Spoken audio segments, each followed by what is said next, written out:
ازيكم عاملين ايه؟ رب تكونوا كويسين. النهارده فلوج سريع كده وممتع. النهارده كان يوم مميز، كان في مسابقه تبع جامعه عين شمس. المسابقه دي عباره عن ان طلاب كليه الصيدله بالليفلز المختلفه او السنين المختلفه بيبداوا ان هم يعملوا برودكتس علاجيه.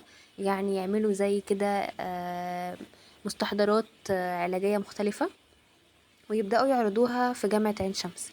واكتر جامعة عندها stability في البرودكت، او ان هي تبقى الشكل الباكج بتاعها كويس وبتبقى علاجية اكتر، او الديزاينز بتاعتها كويسة وعملوا افكار مختلفة متنوعة، هي اللي بتفوز.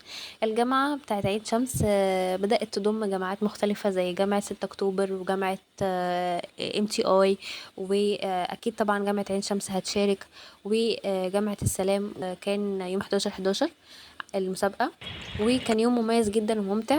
فأنا هاخدكم النهاردة جولة كده سريعة في المسابقة وفي الجامعة بتاعة عين شمس، وهنشوف دلوقتي الجامعات المختلفة هتقدم ايه. جامعة 6 أكتوبر جامعتي قدمت برودكت عن توقف التدخين، أو مسميناه زيرو نيك. كان منتج لوقف التدخين. هسيبكم دلوقتي في جولة مع المسابقة، ونشوف كل جامعة قدمت برودكتس عاملة ازاي.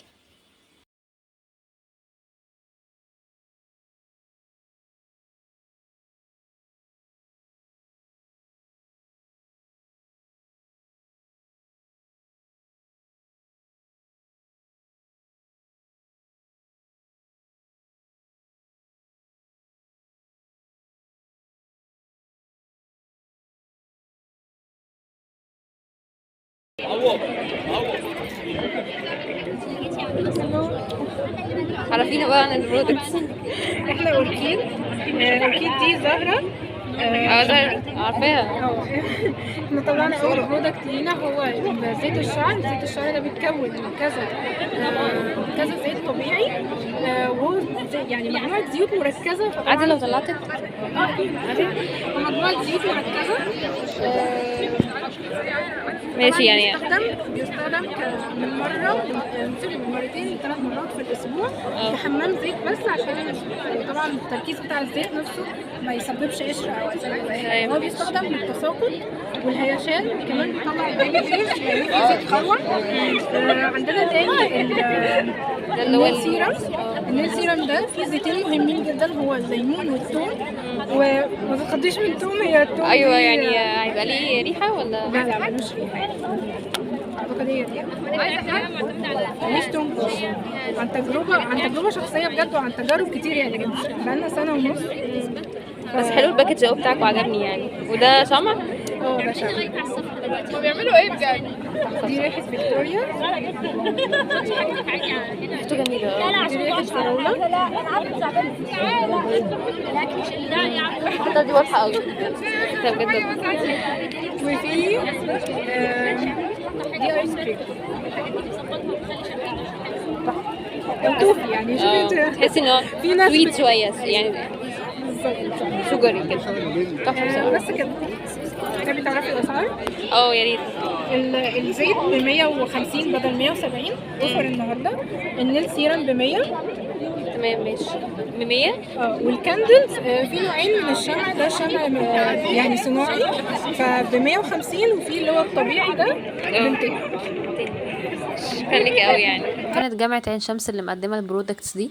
البرودكتس بتبقى يعني حاجات مختلفة، ممكن يبقوا عاملين كريم، عاملين بادي لوشن، عاملين ليب بالم، ليبستيك، عاملين زيوت طبيعية عادي، برفيومز، اي شكل للبرودكتس. بس بتبقى حاجات علاجية، يعني حاطين فيها زيوت طبيعية بتساعد على علاج حاجة معينة. مثلا بتعالج الأرق، بتعالج قلة النوم، حاجات بتعالج مثلا الدوخة، او ليها تأثير على الهرمونات. يعني في حاجات كتيرة جدا مستخلصة من زيوت لعلاقة مثلا بنباتات طبية، او نباتات مثلا بتعمل زي ايه احساس بالراحة، زي اللافندر. زي مثلا مثلا الجامعة دي كانت مستخدمة الأورنج، وكانوا مستخدمين الكامومايل، وحاجات كتيرة جدا علاجية. فاحلى حاجة في المسابقة ان هي بتبين المهارة بتاعة الصيدلي او مهارة اللي بيحضر ان هو ازاي يدخل ويوظف الزيوت الطبيعية في المنتجات المختلفة. برضو المهارة في المسابقة هو اني اقدر احضر منتجات من زيوت صعبة في التعامل، يعني مثلا زي زيت الفلفل الاسود ده زيت بصراحة يعني ريحته الطبيعية مش احسن حاجة، بس ان انا ادخله في منتجات بيبقى منتجات علاجية اقدر ازاي اخليه من ريحته انها تبقى قوية جدا، ريحته تبقى سهلة في التعامل، او تبقى العلاج الدور العلاجي بتاعه شغال ما يفقدش الدور العلاجي بتاعه. وده كانت فكرة الجامعة بتاعتنا لما عملت البرودكتس زيرو نيك، ده اسم التجاري بتاعنا عشان نوقف التدخين، وعملنا منه حاجات كتيرة جدا، هو والسترس ليمون وكمان النعناع، دخلنا زيت النعناع كمان في المنتج بتاعنا.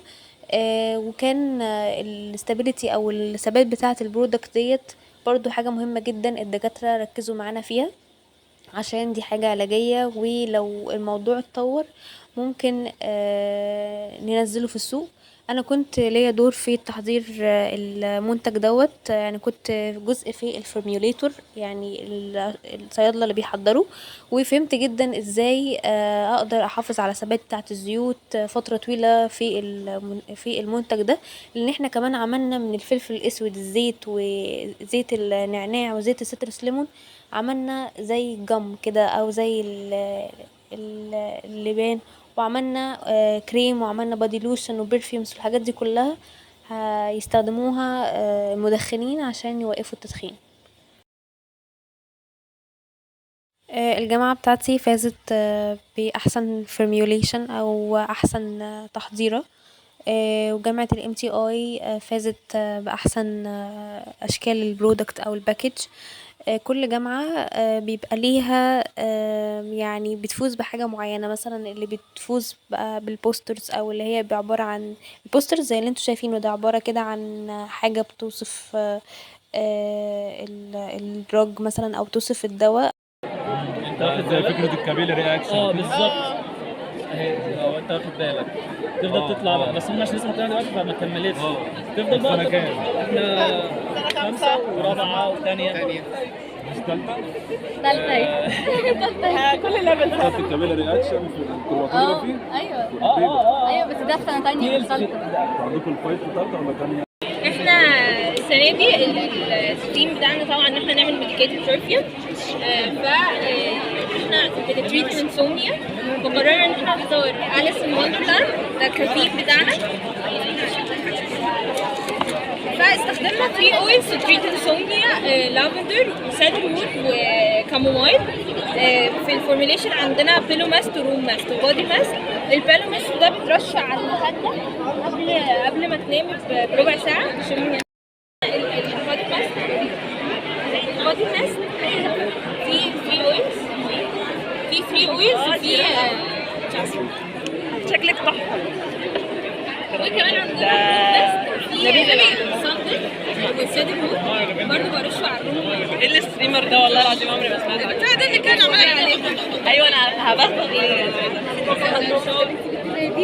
هاتي كتير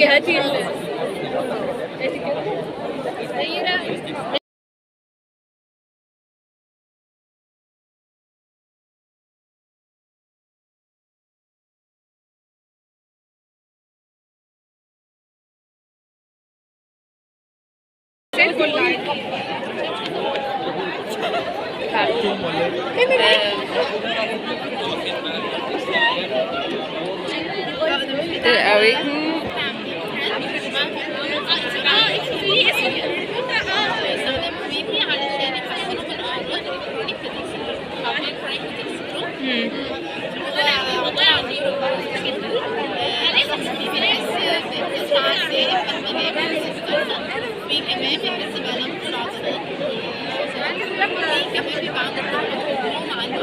الفايبر رومانسة كده، زي الفايبر رومانسة كده، هو زي الفايبر رومانسة بس هو حاجة تانية، هو عبارة عن شخص حاسس.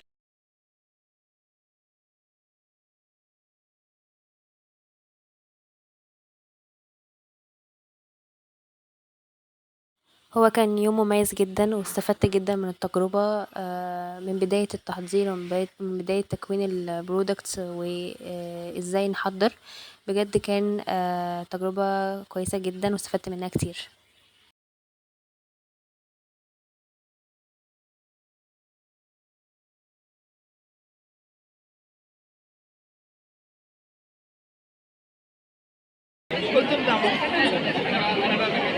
انا شميت ريحه زي كده، مش عارفه شميتها فين. فرق عليها شريطة هنا حطيتها هنا فرق. ثلاثة ولا